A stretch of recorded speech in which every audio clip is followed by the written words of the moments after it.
Hi, I'm Kelsey Mays for Cars.com. Audi was one of the first luxury automakers to offer buyers a really entry-level luxury car in the A3. Now here we are at the 2013 LA Auto Show checking out the redesigned A3, which has proliferated into a sedan, a cabriolet, a convertible, and a hatchback. There's also an S3 higher performance version of the sedan. Let's take a look at all of them.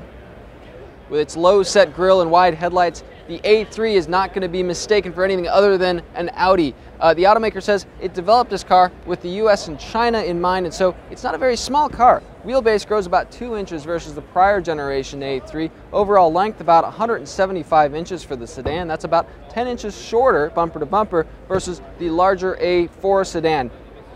Inside, a very simple dashboard greets the eye. It kind of follows what Audi's been doing lately in some of its other cars, removing this gauge hood that would go all the way across the center part of the dashboard. Very clean, simple design here. There's a screen that pops out of the center part of the dash. It uses Audi's multimedia interface here, which now adopts a little thumb pad that you can kind of write across. It's a version of Audi's MMI Touch used in other Audi vehicles of late. This one places the touchpad right on top of the center knob right here. Materials quality is kind of what you'd expect for a small entry-level car here in terms of luxury features. Padding sort of where it needs to be.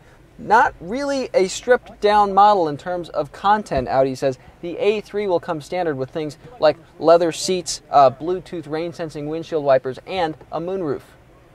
Back seat a little bit tight in the A3. The A4 not a particularly roomy car in back either. Headroom pretty tight here. I'm 6 feet tall. That's where I'd sit to drive. I have enough legroom left over, but not tons here. And the seat does sit pretty low to the ground, so your knees as an adult kind of up in the air. There is a standard split folding rear seat here in the A3 sedan. Pretty useful. It exposes a giant opening across, takes the center seat belt with it. In this car at the auto show, there's also a center pass-through that opens up. A lot of utility there.